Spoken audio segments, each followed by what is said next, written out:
most of these players who've played since they were quite young and have grown up playing do tend to have more natural swings. Not to say that people who take up the game later don't, but Yeah.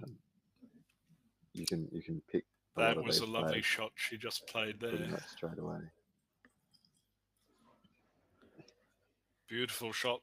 Loading 6 with the red ball, getting to her blue at the 5 at the fifth hoop. Very nice.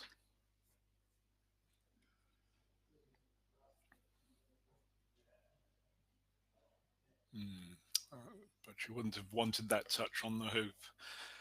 Just gives her a little bit of a tight position to come out, but no huge drama. But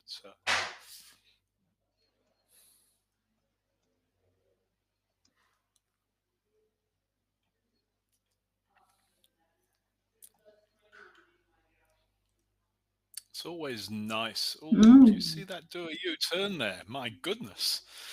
We'll see This how the is lineup is. court 2, Tim. It's a very wavy court. Well, she's made the hoop nicely anyway, and got some distance on the blue. So she's got to rush out.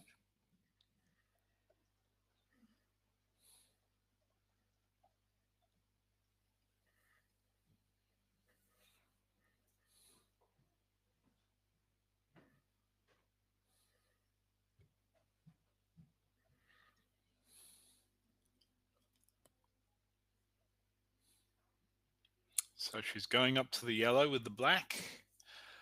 Hasn't exactly got the best rush line, and the blue has rolled past the one back or the 7th hoop.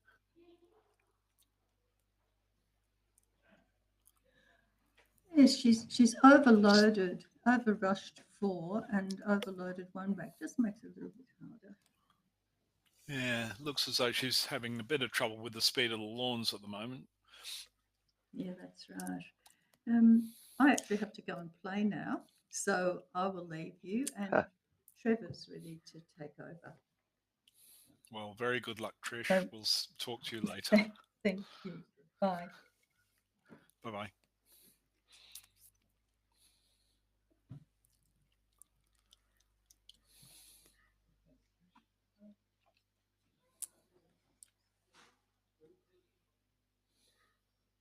Hello. Hello, who've we got? Trevor's back. That's Tim, is it? Yeah, hello, Trevor. Yeah, Trevor, can you see, is Robert looking at a octuple attempt here at the back? No, TP. He's gone to hoop 5. He started. Oh, sorry, yeah, right, he was already on hoop 5. Yeah, I gotcha. Yes, it was a broken down sextuple. So they Okay, got him with gotcha. his 2-back or 3-back ball, gone to the peg with a lead. They gone to 4-back with a lead, sorry. Yep. So yeah, delayed and TP from congratulations on your last win there, Trev. Thank you. Fairly clean. Yeah, it's just the one error, not the one major. Yep. I got the 3 peels and missed my rush to 4-back. Yeah, yep. As happens. That's 3 in a row now that I've got all the peels and haven't finished, so I need to stop that stat. You must have been practicing that. Yeah. Well, it was different to the last two. The last two I missed penult, so I made sure of that this time. Didn't get there.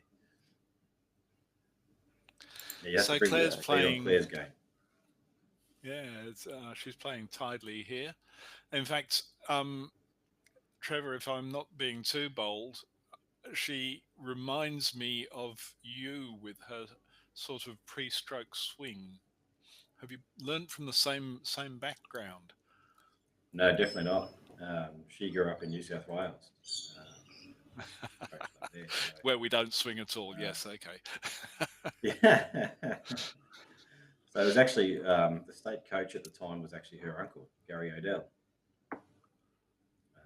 So okay, the I don't know Gary, and everything else.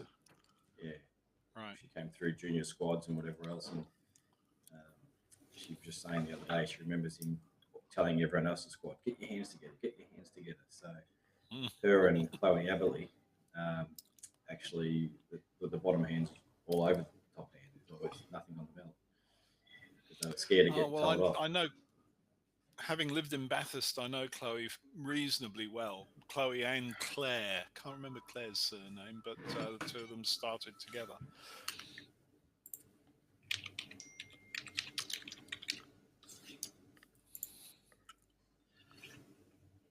Claire Wade, Pete's just written up. That's it, Claire Wade, not this Claire. That's right. Just coincidentally, I knew her dad, so it was nice to catch up and play some croquet with her.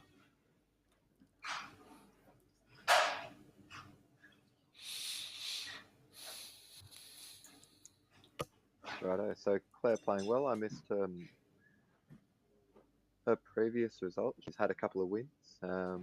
She's looked in good form. Trevor, can you speak to that at all? I haven't seen her. I went and had lunch. I went and had brekkie during her first game, and I've been playing on other sides of the venue, so I haven't really seen much of her. Right, very good. Well, she's got some good clean play here.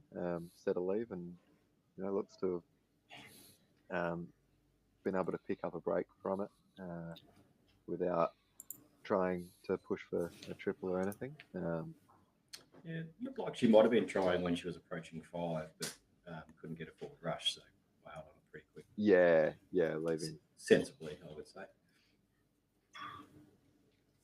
Yeah.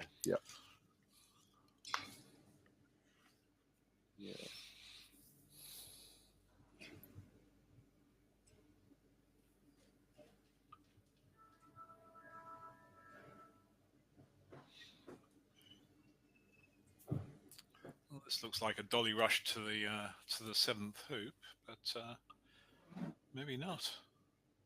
I'm assuming she hasn't made one back yet. That's correct. I think she's thinking about peeling. That's what the pause was for. Trying to work out if there's any way of getting it out. I think sensible. Yeah, well, she's got tight control over the hoop, so definitely a good chance if she does, get a nice rush out of one back to rush it straight over and has yellow over there. So she could be on here, which would be great to see.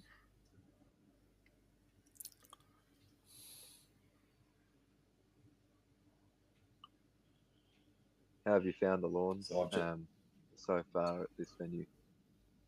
Yeah, you've just preempted. I was just about to say, I've just come off lawn 4. My first game was where Claire is now on lawn 2. Lawn 4 is much flatter. A lot easier to control. As traditionally things. So correct. So lawn 1, just everything you had to allow for pull and not pull, lawn turn, wind, else where court falls much easier. Yeah, righto.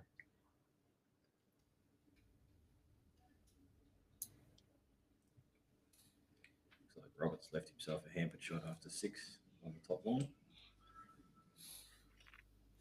Is that a hampered shot, not the hoop stroke? Righto. That looks a tricky position. It does.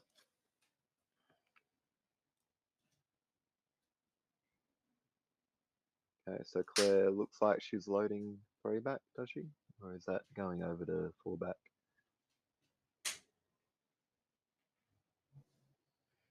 3 back, I would think.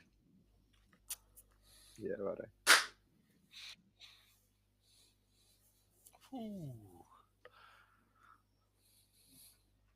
Yet again, I think she's finding the speed of this lawn a bit high for her. I think. Where's the blue ball? Oh, okay, there it is. Right. I think she's got the ratio wrong there because she's a bit short on black. Yeah.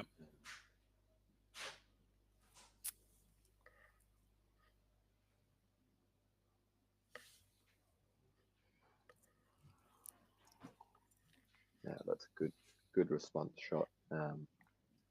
Getting the ball into the line of play and just hitting one in the middle. boost the give a bit confidence. of a boost for the rest of this break. Yep. I do a fairly thick takeoff here, popping red down into a decent position to get to the three-back hoop, the 8th hoop, the 9th hoop, I beg your pardon. No, just gone for the tight position on yellow. I think it comes down to your stop shot ratios. Yeah. To how high you want that ball. So I've got a heavy mallet and a bad stop shot, so it's probably not a bad spot for me to just drive up to 4 back and rush on that. So what do you call a bad stop shot? 1 to 4, 1 to 5? Yeah, something like that. Yeah, that's pretty much the same with me with that with the Dawson 2000 mallet. Yeah.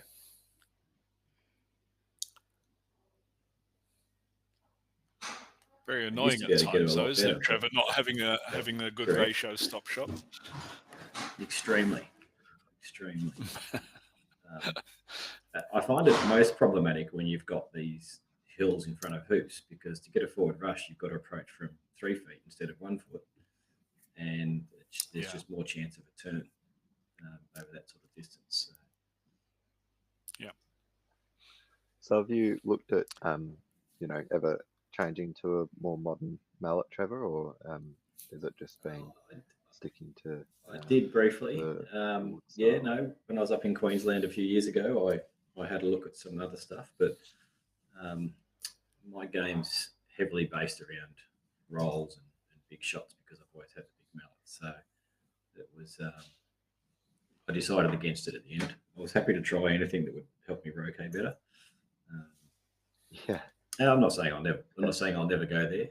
I just haven't for the time being.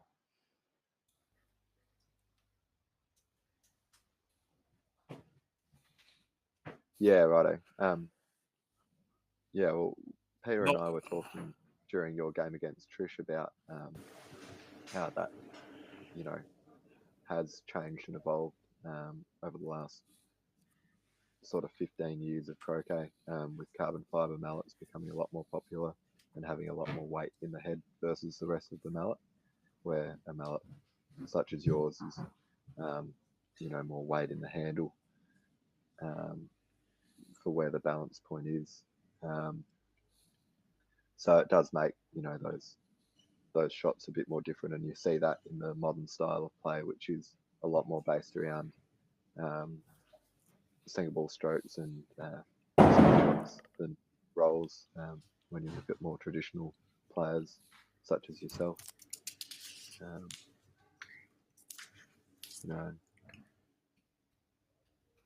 It'll be interesting to see where the game is going, the way the balls are currently reacting.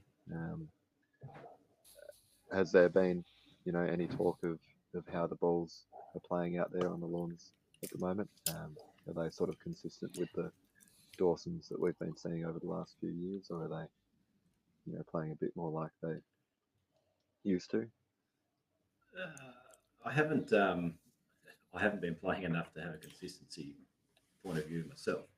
The balls do look pretty warm, so certainly the lawn I just came in. They're getting a bit smoother than they used to be. A little bit short. Okay. Trish was hoping for a better position with the black there, just to get him behind the blue, and just stopped a little bit short. Big roll.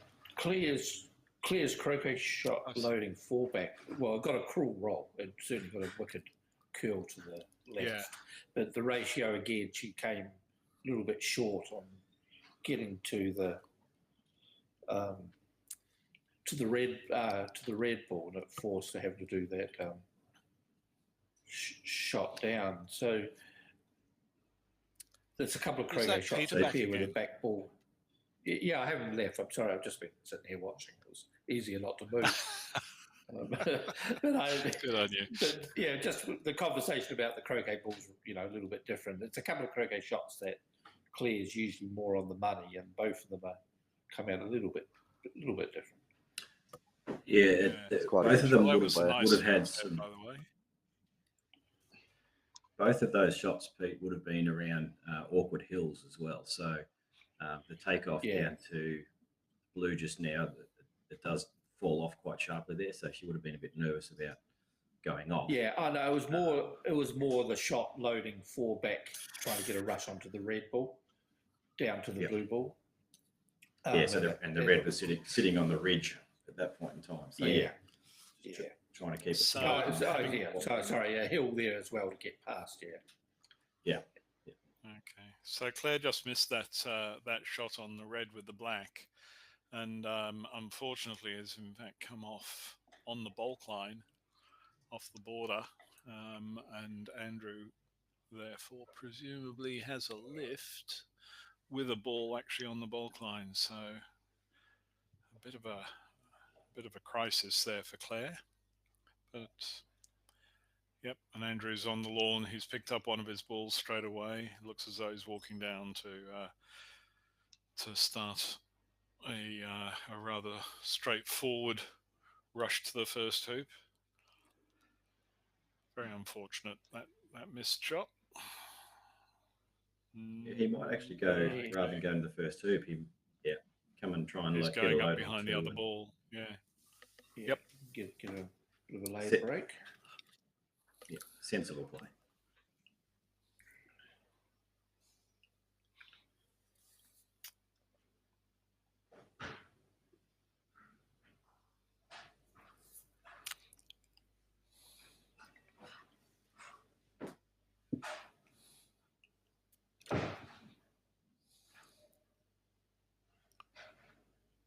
So Andrew's an old mate of mine. I first met him at the Australian Open in Adelaide in 1987, where we both played, and Caroline Spooner was there, and numerous other good players. But Andrew and I have kept in touch ever since. So there he's trying to load the second hoop up with the black ball as his pioneer, getting up to the blue. Yet again, he's overshot that as well. So maybe this lawn is a bit quick, because Claire was having trouble with getting accurate long shots as well. Yes, he would have ideally liked to rush on blue down towards the red. Yeah, I didn't mind the line of play going to blue, but it also looked kind of a natural shot, just going straight to the red. It's a bit of a, depending on your ratios, but it's a nice shot. Good rush. Yep. Getting a rush on red to the first hoop. Also, Andrew has been off the court for a little bit of time, so yeah, look at the wind. It's handy to play a couple of shots before you take your rush to hoop one. So going to blue in that case worked well. That looks close to the boundary. Yeah, it's gone off. So he's got a big, at least a 7-8 meter roll into the hoop from there. This could move around anywhere on this approach. The last little bit's uphill, so he shouldn't go past the hoop. Should go sideways. Right.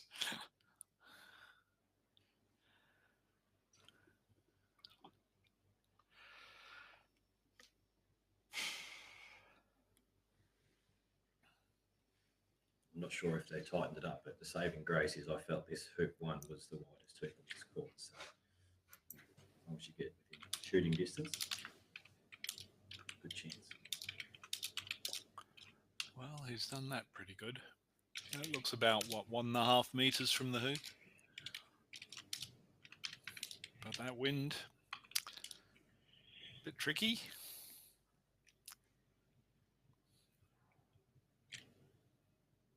Look at that. Look at his trousers flapping in the wind. Gosh, no.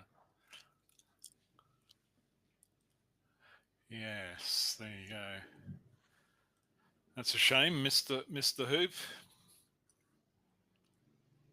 Not a complete disaster. It depends how good Claire's shot is, but still.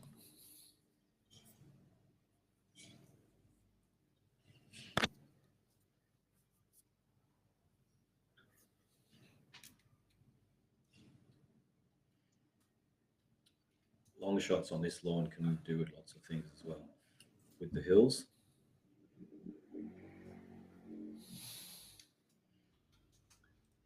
Yeah, how have you been finding them, Trevor? As you said, you've only had a few games. Obviously with Mac lead up in mind, are they playing traditionally towards how Canley has, or have they been feeling Yeah, so okay? it's been a couple of years since I've been here as well, but this growing season is just about to start, so it's sort of hard to gauge how things are tracking at the moment. I'm pleasantly surprised with the speed, which is good. Yep. So Claire took a shot there, and unfortunately has hit the the sixth hoop with the black, and Andrew's sitting with his yellow right beside red hoop. So a good shot here. We'll see Andrew back in.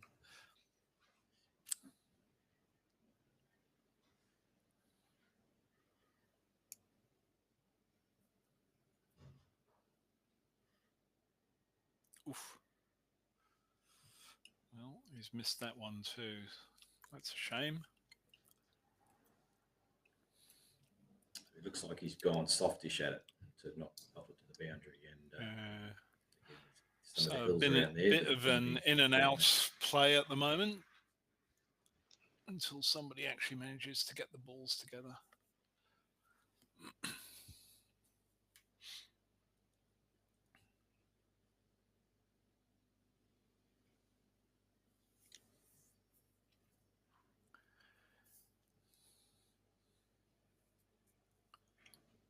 Difficult position for Claire, being 9 and 9. Yeah. There's still 2 turns you need, so you still need to make 2 reasonable breaks and 2 leave, or 1 leave. So, but that's right. It's while it's decisively ahead on the scoreboard, it still is a tricky situation to be in. Yep, I'd agree. Because to make a hoop means that she gives Andrew a lift again. So. And with the ball down on the balk line, that's to his advantage. But having hit, Claire will undoubtedly clean some of that up.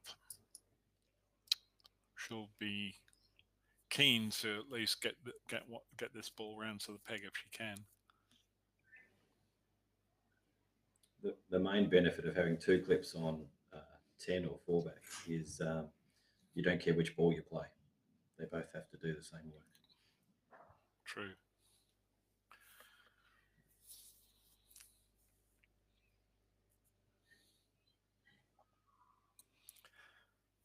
So, Peter, do I just detect a bit of a Kiwi accent there? Yes, there is a Kiwi accent there.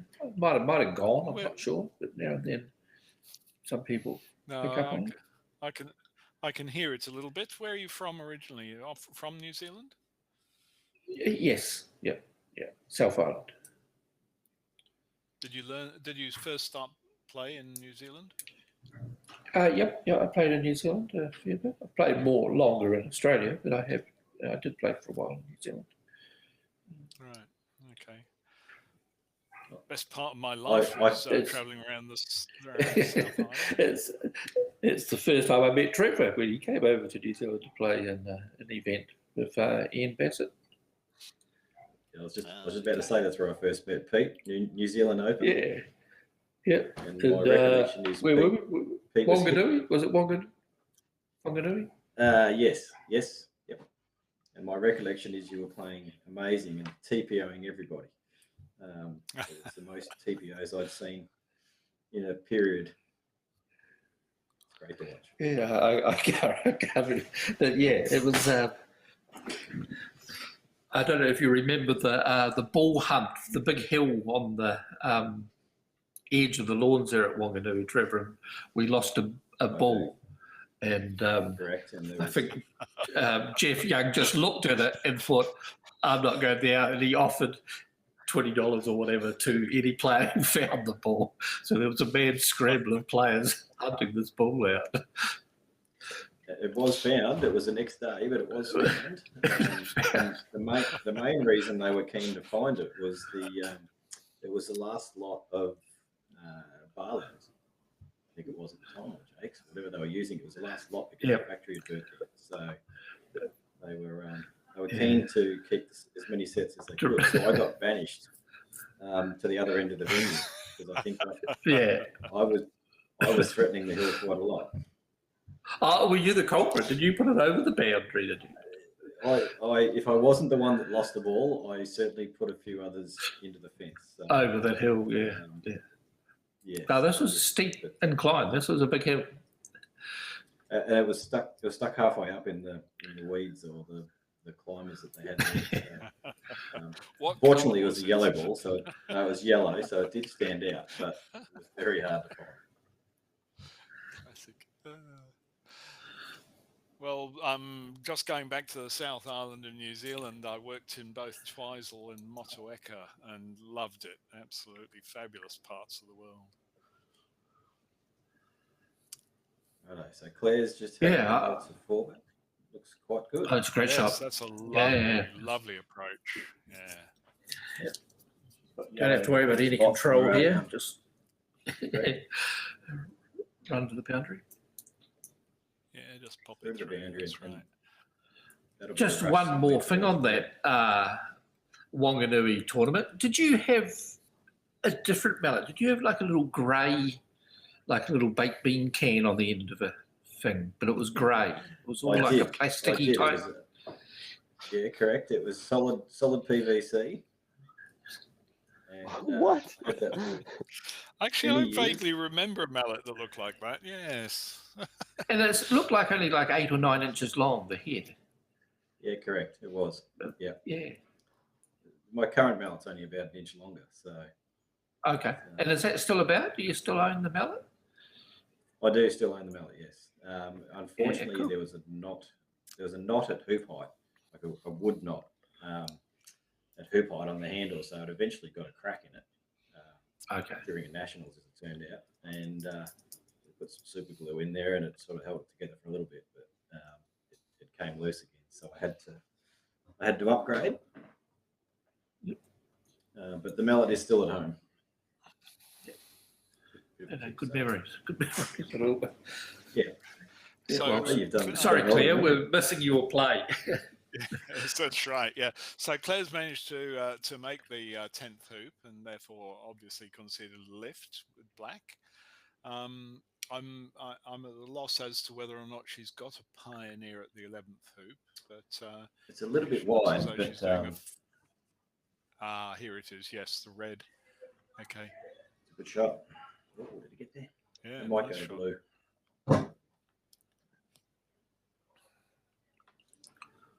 I think she's eyeing up blue straight away, isn't she? Yeah.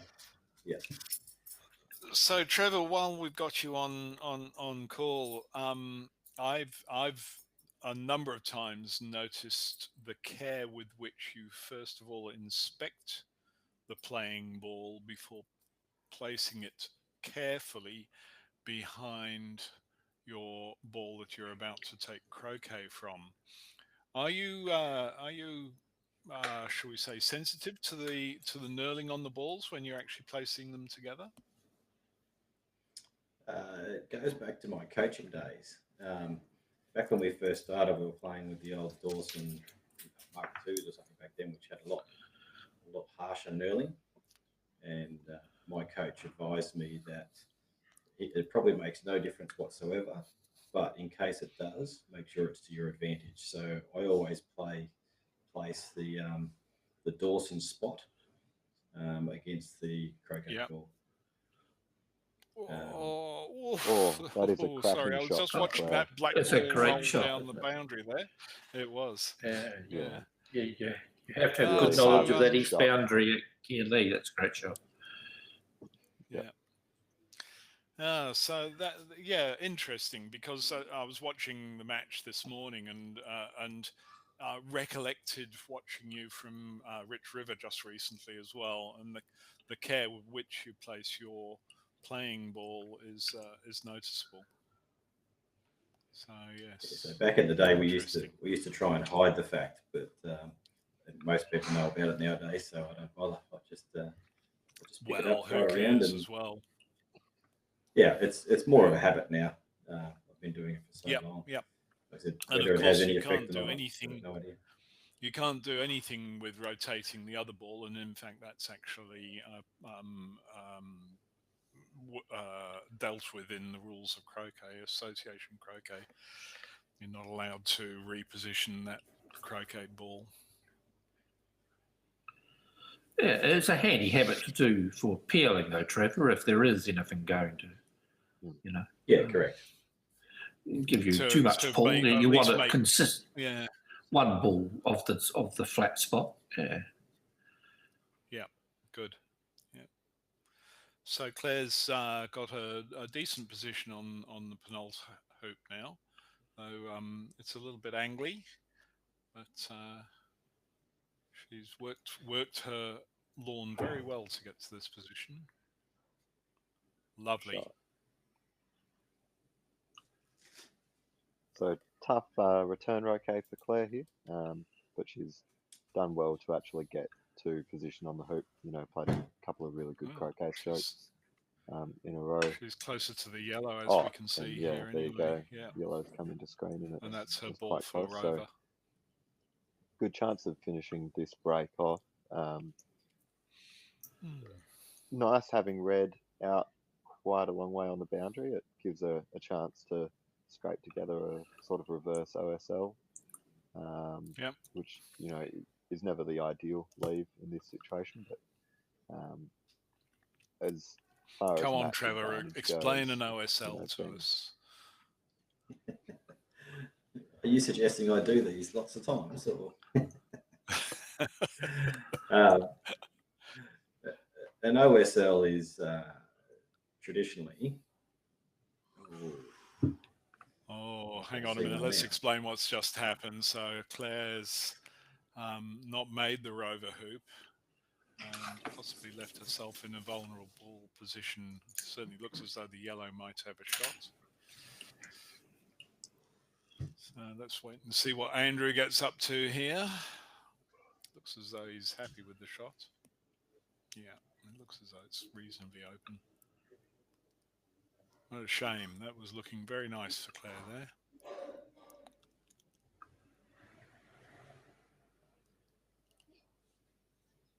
Okay. Sorry, Trevor, I interrupted you in the middle of your explanation of an OSL. No, that's fine. That was it was an important turning point in the game. So, so back to the OSL. Traditionally, it's a ball floating, say floating near the peg, floating around the middle of the court.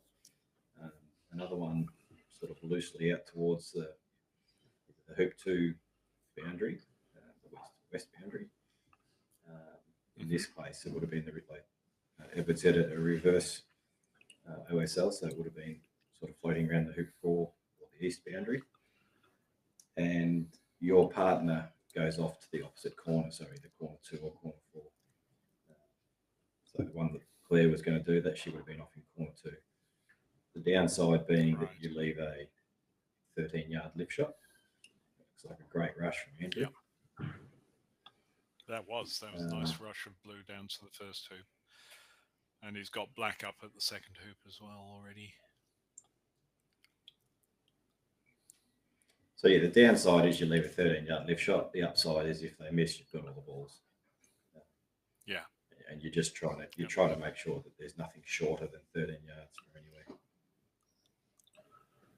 And that's the big important bit, Trevor. Leave nothing shorter than 13 yards, and means that ball near the peg can be a lot more south than near the peg sometimes, as long as it's not closer than the 13-yard shot you're already leaving from A ball sometimes.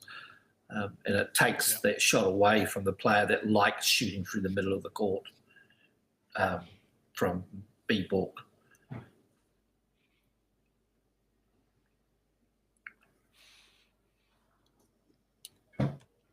So Andrew's looking as though he's starting his break now. He's got a ball at his next hoop in order, the black. rushed blue close to the red on the east border, and he should probably be able to get some decent control here. This is looking good for him.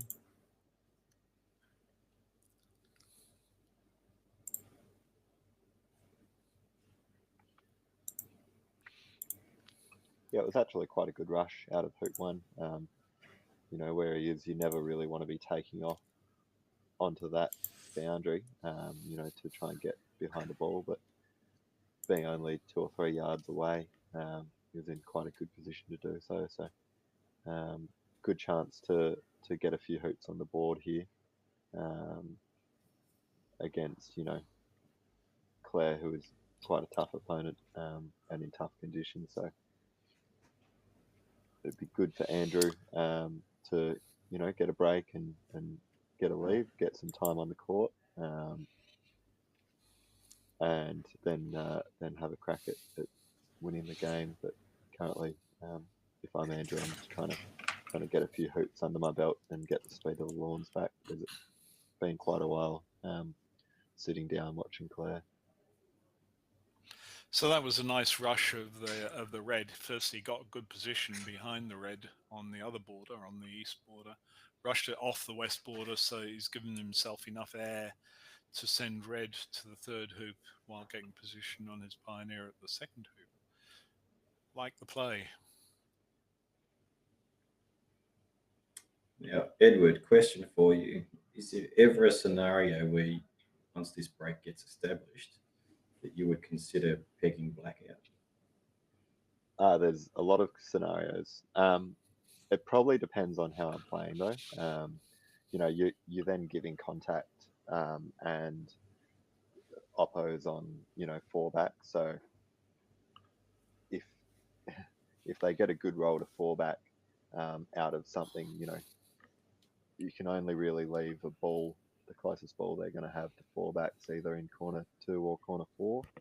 And if they jag a roll out of one of those, get a ball on the north boundary behind 4-back and get in front of 4-back, then it could be all over. You know, it's only 3 hoops for them to make. And as well, you know, there's going to be 2 balls on the lawn, so they could have a better chance of getting a roll, but it is 2 quite big shots to try and do that. So yeah, you'd consider it. It probably depends who you're playing against. Andrew here, I think, yeah, starting to get around is the priority. Claire, yes, because the rove appeal can be done if she gets in with a 4-back ball. Yeah, but you know, for Claire, like, she's got a good chance of finishing if she gets in with some balls in the lawn. She can get a rove appeal, but equally, if there's not balls in the lawn, if Claire does get a bit of a start with a 4-back ball, it's not all wrapped up. So in my mind, as Andrew, I'd still be thinking, look, odds on that she's got to have 2 turns to finish the game. So I'm still in quite a good spot to go to 4-back and set a lead and give myself a chance of tripling, you know, and then set the lawn so that if she hits, she doesn't have an easy turn to try and finish the game. But then you look at time as a factor, and this game's been going a decent amount of time, so yeah, time would definitely be a factor today, but I was... Yeah. So to answer your question, yeah, I would consider it, but it is highly dependent on, you know, what Andrew thinks his 3-balling capabilities are on the lawns currently, and you get a feel for that when you're out there, because, you know, sometimes if you just feel, okay, I'm on, I'm rocking, I'm hitting everything, I'm playing really well, you might have a crack at that and go, okay, my opponent, you know, has sort of struggled around, so I don't think they're going to make this 3-ball off the contact, so I can sort of reset and play defensively for a little while, and then try and have a crack at a 3-ball break. What about yourself, Trevor? What would you be looking at here if time wasn't a factor? If time wasn't a factor, traditionally I'm a straight to 4-back, set a good leave. I always fancied my triple peeling ability, so I like to not give them the 2 balls, as in give them contact. Yep. Save myself Yeah, having to okay. hit back Yep. in, and bank my ability on them missing 1 shot and finishing the game regardless. That's traditionally been. So even I've often done that even with a break to the peg. They've already got a grip on the peg. I often don't peg them out. I'll just set a tight leg, make sure I can finish next turn. But I always like. Again, I certainly have pegged people out. There's certainly scenarios where it works, and I love it for doubles. Doubles is a major time to peg people out, for my thinking. Well, Yep. I think that 3-ball and 2-ball games are always fascinating. You know, they just raise the stakes for everybody, including the spectators. In particular, correct. So they're always interesting to watch. That's for sure. Well, Andrew thought about leaving one of the balls in the middle of the lawn just then, about 3 shots ago, a bit further ago, and he brought it in fact, but he didn't get an absolute tight load to his next hoop in order. And that looks a little bit long as well. Yellow to, can't see which ball, yellow to blue.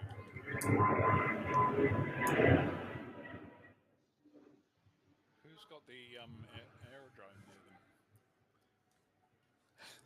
Not me. Could be me. Oh, they often fly over Canley here, so it could be me. Okay.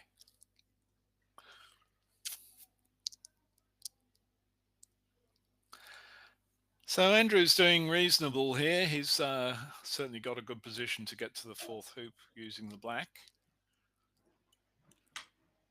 And pop the blue nice and close to the 5th hoop. So I like how he's promoting his balls, and he's got red and blue somewhere floating around the 5th hoop. So yeah, surely be able to use one to get. I think he didn't get really tight position with the blue, which was why he put the red up there as well. We'll see when we come around. Anyway, this looks pretty good. Yeah, so for any beginners out there, once you have an established break, it's you should never fear having balls nearby. Keeping them close together and shepherding them around is to your advantage. Yes, well, yes, my old coach Tom Howard seconds. said that.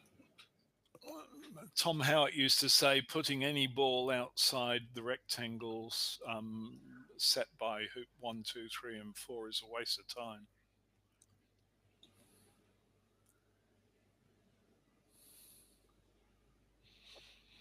And that's his Pioneer going up to the 6th hoop, getting position on blue to make the 5th hoop. We've also, in the background just a moment ago, saw Lois Kirk and Robert Fletcher walking back from their game. So it looks like Robert may have wrapped that one up from one of his earlier turns. Were you able to get any vision on that, Trevor? Yeah, there was some in and out.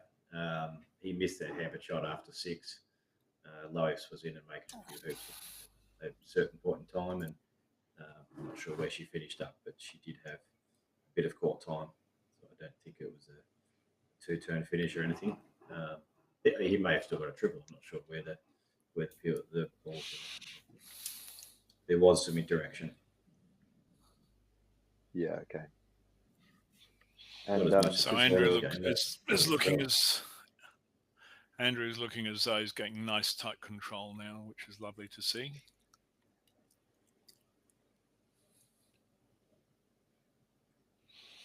Now I'm not a fan of loading. I'm not a fan of loading 2 back, the 8th hoop, while coming up through the centre here. I think that it's a waste of time removing a ball from your play. Any opinions about that from you guys? I'm a huge fan. Yeah, especially when in this circumstance, Tim, you really want to dictate which ball may get lifted. So if Andrew's wanting to possibly triple, which he can do, then a leave that gives him a standard triple by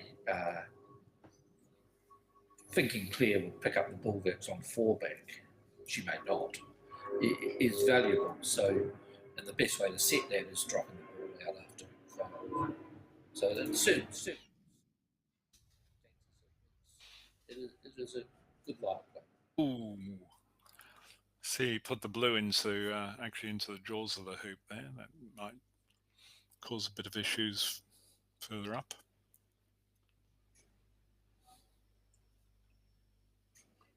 The reason I'm a fan of loading 2-back early is you get to do it from such a short distance that I expect to have a nice tight load.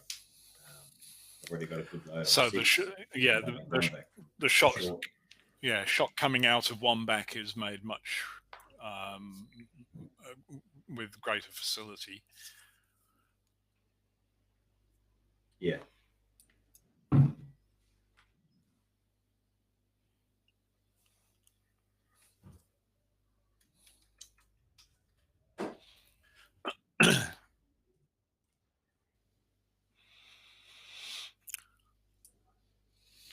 So about now, Andrew will be starting to think about his leave, which ball he wants for parity purposes. First of all, what leave he's going to set, and then which way round he wants to set it. I think I'd be worrying about how tight blue is into that loop at this point. If it's in the jaws, it's a simple tap through and it's in front of 1-back. Yeah. The side camera coming we had from before behind the hoop, you mean? Yeah. Yeah, correct. The side angle we had before looks like it might actually be through. That angle there looks like it might be all the way through. Yeah. Yeah, it does look through. It's Anyway, a tricky shot to get around it and get a rush to put it anywhere convenient though. So clearly taking the takeoff and making his intentions of maybe not going hard for a new standard leave or a 2-4 with a ball on the west boundary sort of hoop 6 high known. So that's quite a good shot. Keeping it in, sort of still in the jaws, being able to have a bit of control around these next couple of strokes.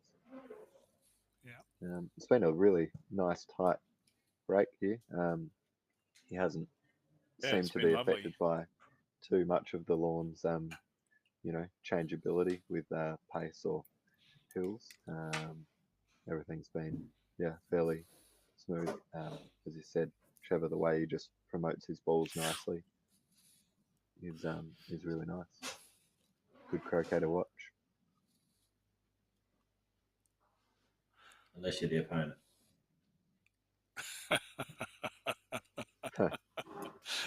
I play Sudoku while I'm out. I like to watch. You can always learn something. Even if it's just a hill here or a pace of lawn there. It's always good to keep an eye on things.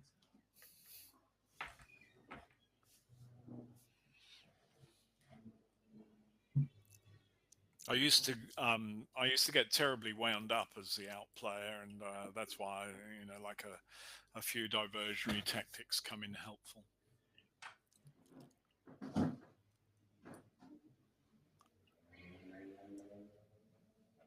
Who's your next game against, Trevor?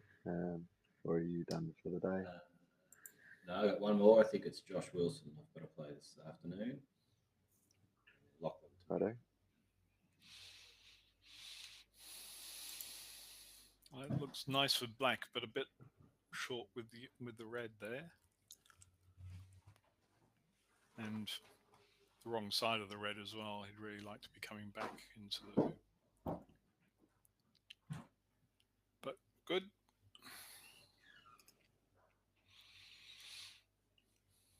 Yes, he's got a very good stop shot ratio with that mallet. In this case, it's brought him stuck a little bit.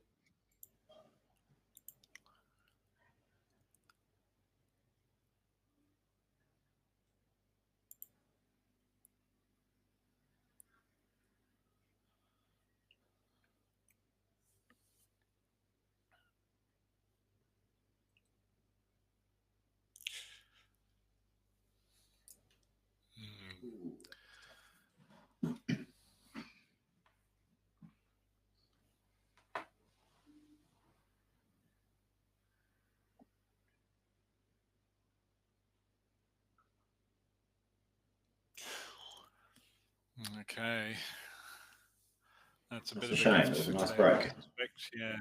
Yeah, it was a nice break.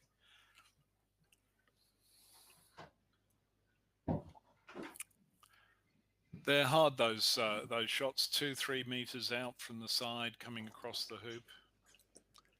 You need a Yeah. nice touch to be able to get good position. That's for sure. So an interesting couple of options from Claire here.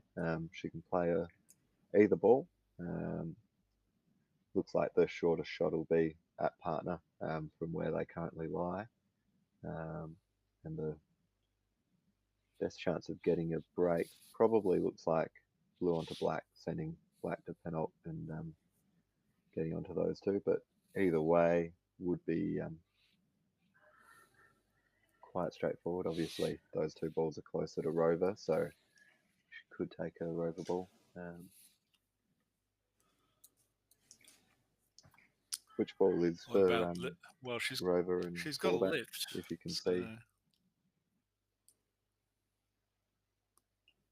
Okay, so using a 4-back ball, so she may be looking for a chance to finish with a straight Rover fill here. As I said, potentially putting black all the way up to penalt and going to red and yellow, which gives her a good chance of getting a rush, as those two balls are only a yard or two away from each other. So an interesting couple of shots to follow. This shot, if it's quite good, can set up the whole break from here on out and give her a great chance of finishing. However, she ideally would be liking to make penalt with one of the other balls so that she could play around a bit more with partner. So if you were that is a really good shot. That's a great shot. Nice. Yeah, Goodness. that is about, if you wanted to place them with your hands, I think that's about where you put them. Should be very, very In fact, I think one. that's exactly what she did. She went out there and picked up the black and put it up there. That was lovely. Really, really delightful to watch. Yeah. Well, black sort of got a bigger range, but blue's really good.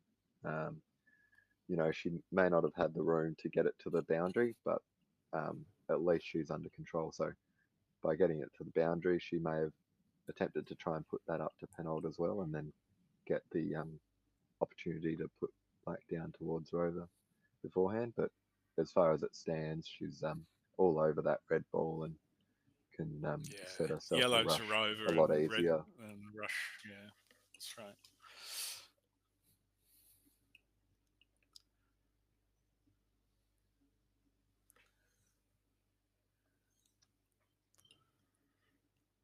Well, there's the yellow to Rover, and now the rush up to fall back with red.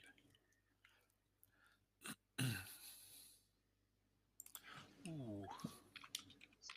Not Taken exactly a lot of hill where that she shot. was. You can see that's probably swung at least 4 yards from where it would have ended up. I'm not saying the shot was going directly for that, but it was quite a lot closer. So she'll be, tested here for this role. Not the